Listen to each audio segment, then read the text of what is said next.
안녕하십니까. 저는 영어를 가르치는 정창규라고 합니다. 제 번호는 여기 나와 있으니까요.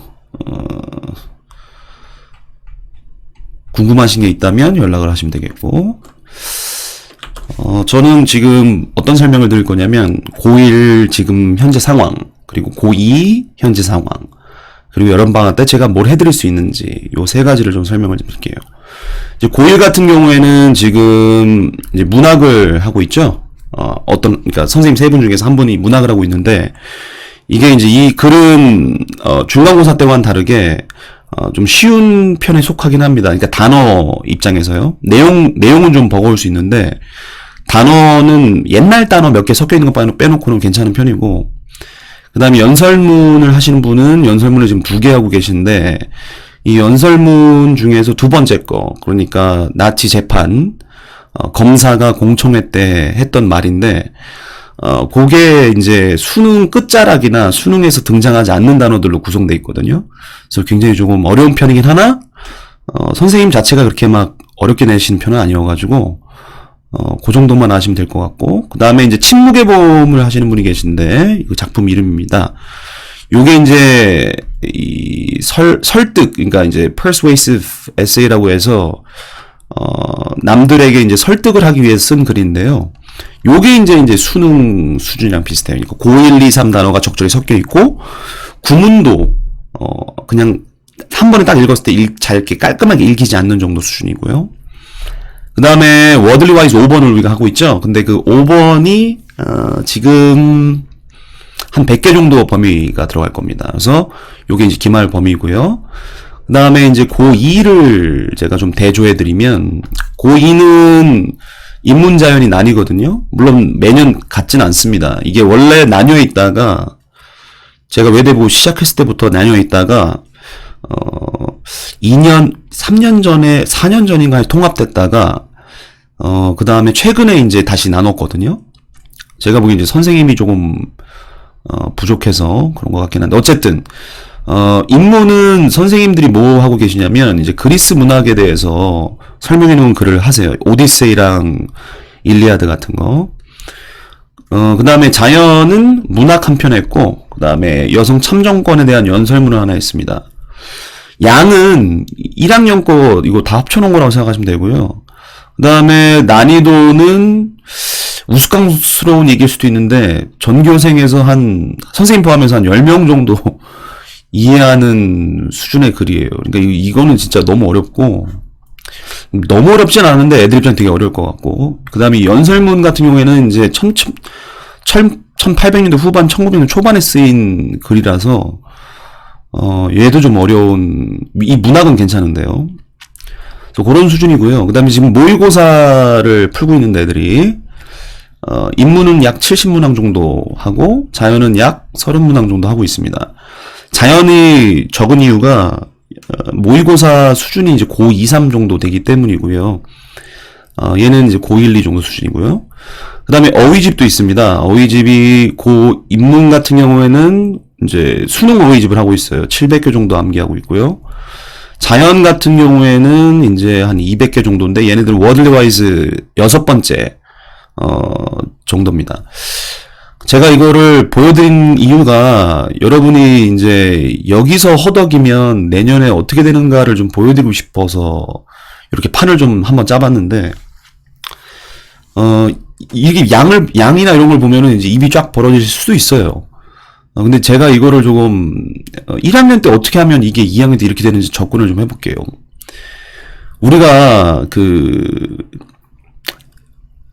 매년 잘하는 학생들은 존재합니다. 근데 힘든 학생들이 조금 더씩 많아지고 있는 게 확실하거든요. 이게 14기 때부터 이런 일이 벌어졌는데, 모의고사, 그러니까 이제 내신 말고 이제 수능 모의고사를 애들이 보지 않습니까? 이 매년 점수가 떨어지고 있어서 작년에 16기 때 학교 그 대장 선생님께서 제발 모의고사에 신경 써라. 역대 제일 낮은 점수다. 이렇게 말씀을 학부모들한테 대놓고 이제 하셨는데, 요번에 고1 모의고사를, 봤잖아요? 근데 이제 16기 때보다 영어 수학이 더 떨어진 걸로 점수가 나왔어요. 그러니까 이제 그만큼 잘하는 애들이 없다는 게 아닙니다. 잘하는 애들이 분명히 존재하고 꽤 많아요. 근데 그만큼 이제 점수가 평균이 떨어질 수게끔 힘들어하는 애들도 많아졌다는 거죠. 그러니까 이제 이 갭이 되게 많이 벌어져 있는 상태예요. 그러니까 기본기가 충실한 학생들은 꾸준하게 존재해 왔는데 기본기가 약해지는 학생들이 계속 많아진다. 그래서 1학년 때 보면은 그 기본기가 충실한 애들은 제가 그래프로 한번 표현해 보면 기본기가 충실한 애들은 이 정도에서 시작을 해서 이러한 글들을 접하면서 꾸준하게 이 실력이 향상돼요. 왜냐하면 대부분 아는 단어들이고 모르는 단어들이나 어색한 어구들, 구문들, 문법들 이런 것들을 계속 어떻게 보면은 이 기본 자기 갖고 있는 실력에다 덧대는 느낌이라면 기본기가 좀 부족한 없는 학생들은 애초에 그 글 자체가 되게 생소한 단어들로 구성되어 있는, 그러니까 영어지만 독일어로 써져 있는 거와 큰 차이가 없는, 그러니까 인간이 처음으로 갈라파고스 갔을 때 이 생명체들을 보면서 느꼈던 진기함, 신기함들을 느낄 거란 말이죠. 걔네들은, 그러니까 이분들은 그 지문 안에 있는 단어를 뜻을 다 알고 들어가는 거에 를 목표로 하는 경우가 굉장히 많아요. 물론 다 못하고 들어가는 경우도 많으니까 학교에서 그 단어들을 이제 이게 무슨 뜻인지 동의어로 대부분 물어보니까 그 동의어들조차도 이제 모르는 거예요. 그러니까 그 지문 안에 있는 단어들만이라도 제대로 알고 들어가는 정도란 말이죠. 그리고 거기 나오는 문법, 뭐 구문 이런 것들은 애초에 이제 잘 모르기 때문에 제가 내신 대비 때 어휘랑 구문을 설명해주고 그 다음에 문법을 설명해주고 그것을 기반으로 해서 해석해주고 그 다음에 독해 흐름 잡아주면 얘들은 그걸로 만족하는 거예요. 대신 어휘랑 문법은 모르는데 제가 독해를 해주잖아요. 독해는 기가 막히게 잘합니다. 예. 근데 기본 어휘랑 문법이 안 돼 있기 때문에 얘네들은 아무리 독해 능력이 계속 증진된다 할지언정 혼자서 해결할 수 없기 때문에 실력은 그대로 계속 유지가 돼요. 아무런 조치가 없다면. 이때 이제 고2 때 이렇게 해서 만나는 거예요. 그러면 고2에서 이렇게 벌어진 실력으로 얘네들은요, 이게 700개가 말이 700개지 이 중에 80%는 다 아는 겁니다. 그러니까 사실상 부담은 100개에서 200개 정도고요. 자연도 마찬가지예요. 근데 얘네들 입장에서는 뭐 이게 단어가 600개, 500개의 부담이 있는 거란 말이죠. 이분들은. 저는 그래서 이분들이 저한테는 관심사예요. 왜 그러냐면 얘네가 하면 되거든요. 안 해서 지금 이렇게 벌어지는 거지. 물론 뭐 이름은 말씀드릴 수 없겠지만은 매년 보고 있습니다. 이번에도 1학년 때 이렇게 골골골골골 되다가 전교권에 들어간 학생들도 있고요. 그러니까 마음을 고쳐먹고. 걔네들한테 물어보면 제가 실력은 부족했지만 하기 싫어서 안 한 경우, 실력도 부족해서 안 한 것도 있지만 하기 싫어서나 귀찮아서 혹은 게을러서 안 해오다가 정신 차리고 해보니까 점수가 좀 오르더라. 이런 경우가 굉장히 많아요. 그러니까 얘네들 중에서 이렇게 올라갈 수 있는 애들이 굉장히 많다는 게 이제 제 생각이니까 제가 이걸 가만둘 순 없잖아요. 얘네들은, 그러니까 이분들은 보통 영어만 부족하진 않는 경우도 있어서 상대적으로 영어를 조금 등한시하는 경우도 있고, 혹은 영어를 그냥 애초에 그냥 별로 워낙 뒤처졌기 때문에 따라잡기 힘들 거라고 생각하고 이게 되게 막연해지고, 근데 얘네들이 한번 하기 시작하면 아까 말씀드렸잖아요. 기본 어휘랑 문법은 없어요. 독해 실력은 얘네랑 큰 차이가 없습니다. 얘네랑. 그러니까 해독을 못할 뿐이에요. 얘네들한테 제가 그래서 단 몇 명이라도 되니까 구출해주면, 그러니까 이 상황에서 개선이 되면 얼마나 서로 뿌듯하겠습니까? 그래서 제가 이제 여름방학 때마다, 겨울방학 때마다 꼭 하는 특강들을 좀 설명을 좀 드리면, 문법반이 있고 독해반이 있죠. 뭐 아시겠지만 문법의 기본이 없는 학생들, 용어 잘 모르는 학생들은 문법 먼저 들어야 됩니다. 독해를 아무리 잘해도 해석이 안 되면, 그러니까 글을 이해하는 능력은 뛰어난데 그 글을 해독하지 못하면, 그러면 다 제가 또 해줘야 돼요. 그럼 계속 2년, 3년 내내 의존병이 생기니까 기초 문법을 꼭 다져라. 독해는 뭐 문법이 어느 정도 돼 있는 학생들, 그러니까 그러니까 몰라도 되는데, 그러니까 들으면 할 수 있는 학생들. 이게 보어야, 이게 보어구나, 형용사 자리구나, 이 정도까지 알 수 있는 학생들이면 이제 독해를 추천을 좀 드리고, 문법과 독해 수업의 공통점이 뭐냐면 이제 어휘를 암기하는데요. 이거 용례로 시험을 봅니다. 용례라는 것은 이제 빈칸 넣기로 시험을 보는데요. 이게 우리 학교만 이렇게 하는 게 아니라 자사고들 있죠. 예를 들면 중동고, 뭐 세화고 이런 데들도 애들이 다 빈칸 넣기로 시험이 나와요. 빈칸 넣기도 애들이 제일 많이 틀려요. 왜냐하면 용례를 모르니까요. 그 용례라는 것은 뭐냐면 능가하다 있죠, 여러분. 능가하다, 증가하다 있죠. 이거 차이가 크잖아요, 우리 입장에선. 애들 입장에선 그냥 다 이게 화살표 위에요. 주어가 증가하는 거랑 주어가 목적어를 능가하는 거랑 차이가 없다니까요.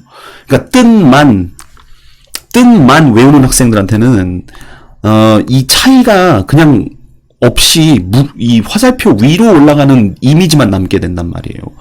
그러니까 선지에서 뭘 골라야 될지를 모른다는 거죠. 예를 들면 저번에도 제가 시험 갔는데 금지시키다랑 정지시키다가 있었어요. 그러니까 술을 먹고 운전해서 그 사람의 면허증이 정지되었다냐 금지되었다냐. 그럼 법적으로 법적으로 면허정지 시키는 건 맞잖아요? 그럼 금지는 왜 안 되냐 이거예요. 법적으로 면허 갖는 것이 법적으로 금지되는 거가 아니라 정지되는 거다. 그거를 설명하기 위해서 시간이 엄청 오래 걸렸어요. 그래서 얘가 용례라는 점이 이게 작은 것 같지만 수능에 되게 큰 영향을 미쳐요. 글이 되게 또렷하게 보이거든요. 그래서 요거를 제가 문법반 독해반에서 겨울방학 때도 했고 이번에도 할 거고요. 그 다음에 문법은 일단 용어를 좀 정리해야죠. 그 다음에 이론을 배우고, 그 다음에 이론 배웠으니까 구문 정리하고 문제 풀고. 요게 이제 문법반의 기본이고요. 독해는 이렇게 어휘 암기한 것들을 또 교재에서 어휘 문제를 풀어요. 그러니까 어휘를 암기하고 와서 단어 시험 보고, 그 다음에 교재에도 어휘 시험이 또 있어요. 근데 얘네들이 다 반복돼요, 이렇게. 얘는 구문까지 포함되어 있는 거예요. 그러니까 정확하게 해석할 수 있느냐 이거예요. 제가 이 구문을 자꾸 중요하게 여기는 이유가 뭐냐면 애들이 단어는 알 수 있거든요. 그러니까 한 문장이 이렇게 있으면 애들이 이 단어들을 단어들을 조합해서 이 문장을 해석하잖아요. 근데 문제가 뭐냐면 여기 지금 제가 요 빈 공간들이죠. 이 빈 공간들. 단어 뜻을 조합하고요. 나머지들은 자기 상상으로 저걸 해석해요. 그러니까 자기 상상을 대입해서 해석하니까 글이 왜곡되는 거예요. 그래서 어휘를 이 구문 안에서 어휘를 용례를 찾는 거, 요거를 이제 문제화 시켜놨고, 문제는 있는데 얘네처럼 심화적으로 하는 건 아니고요. 그냥 문제풀이입니다. 감 잃지 말라고. 그 다음에 독해 이론. 독해는요, 이론이 있어요. 수학도 공식이 있듯이 독해에도 이론이 있는데, 독해 이론이 없이 문제를 푸는 감으로 푸는 거니까 감으로 푸는 걸 배제하기 위해서 이론을 배우는 거예요. 그리고 이론을 배우고 그 다음에 이제 문제풀이 하고요. 그 다음에 이제 서술형 같은 것도 같이 해보는데, 이 서술형은 우리 학교 같은 경우는 논술형이잖아요.